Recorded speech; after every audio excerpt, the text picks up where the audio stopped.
Question number 26 says the equation for one method of making copper carbonate is shown below. The reaction is an example of. देखिए आपका copper carbonate यहाँ पर prepare हो रहा है by the insoluble, because copper carbonate is insoluble carbonate. तो insoluble को prepare करने के लिए हम प्रेसिपिटेशन करते हैं. प्रेसिपिटेशन का रूल है कि आपके दोनों रिएजेंट सॉल्युबल होने चाहिए. तो this reaction is an example of precipitation. Charlie. Question number 27 is rubidium is in the group 1 of the periodic table. What are the properties of rubidium chloride? देखिए rubidium chloride का formula सबसे पहले देख लेते हैं. रुबीडियम अगर group 1 में है तो +1 वैलेंसी है, क्लोराइड 7th में है तो -7 वैलेंसी है, तो RbCl बनेगा. तो C और D तो वैसे ही क्रॉस आउट होगी क्योंकि फार्मूला ही ठीक नहीं है.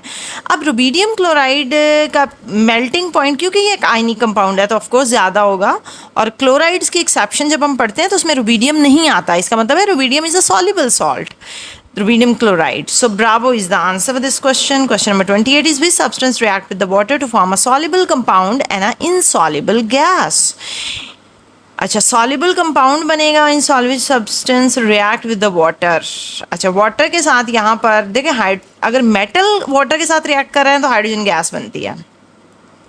और soluble compound क्या बनता है? सीजियम वाटर के साथ रिएक्ट करेगा, सीजियम हाइड्रोक्साइड और copper oxide, copper hydroxide. Copper तो वाटर के साथ रिएक्ट करता नहीं है तो डेल्टा तो वैसे ही क्रॉस आउट होगी. Calcium carbonate insoluble in water में तो ये भी नहीं करेगा. Ammonium hydroxide reacts with the water नहीं हो सकता क्योंकि ये डिजॉल्व सॉल्युबल, ये सॉल्ट है ना, सॉल्ट तो रिएक्ट नहीं करते हैं, डिजॉल्व होते हैं वाटर में. Bravo is the only option जिसमें सीजियम हाइड्रोक्साइड बनेगा और हाइड्रोजन गैस बनेंगे. Hydrogen gas is insoluble in water.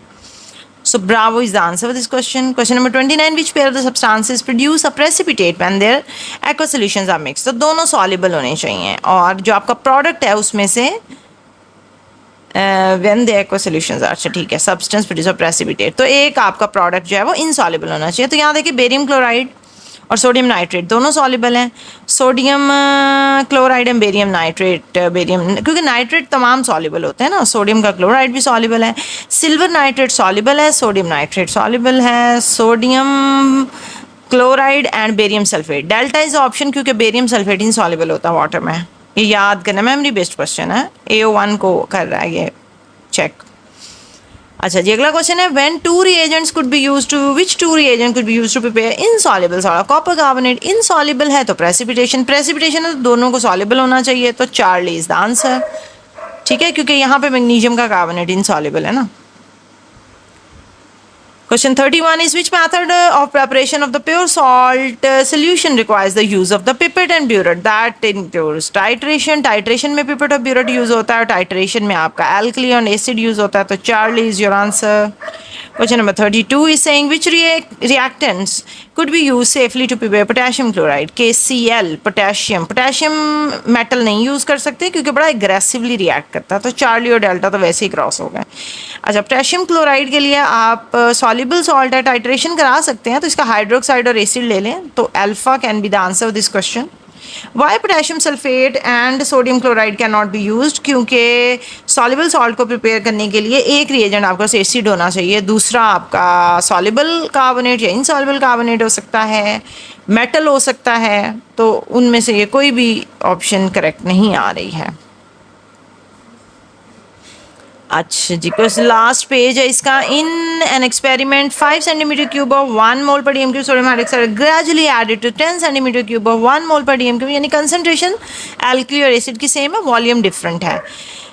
So which change occur in the mixture? देखिए आप वॉल्यूम किसका ज़्यादा ले रहे हैं, एसिड का ज़्यादा ले रहे हैं ना, तो न्यूट्रलाइजेशन तो हो जाएगी क्योंकि एट सम पॉइंट, क्योंकि आपका कंसंट्रेशन सेम है. तो जब आप एक्सेस में एसिड डाल रहे हैं तो जाहिर है आपका सोल्यूशन जो है वो ज़्यादा, the more water molecules are formed, no, क्योंकि आपका लिमिटिंग रिएक्टेंट का भी तो कॉन्सेप्ट यूज हो रहा है ना यहाँ पर. Concentration H positive ion will increase. Alpha is your answer for this question.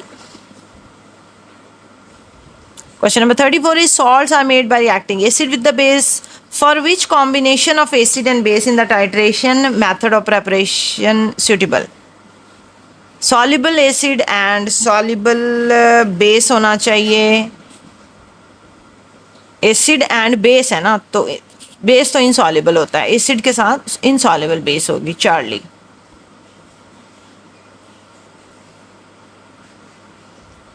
Last question है the acid X was added to a solution of nitrate of Y, a dense white precipitate is formed. What is X and Y? अच्छा Y जो है ना added to the solution of nitrate of Y, तो आपका precipitate बन रहा है, तो इनसॉल्युबल क्या बनेगा आपका? इनसॉल्युबल बेरियम का अगर हम नाइट्रेट ले लेते हैं और एसिड सल्फ्यूरिक एसिड ले लेते हैं तो बेरियम सल्फेट बन जाएगा ना, विच इज़ इनसॉल्युबल, तो डेल्टा इज योर आंसर।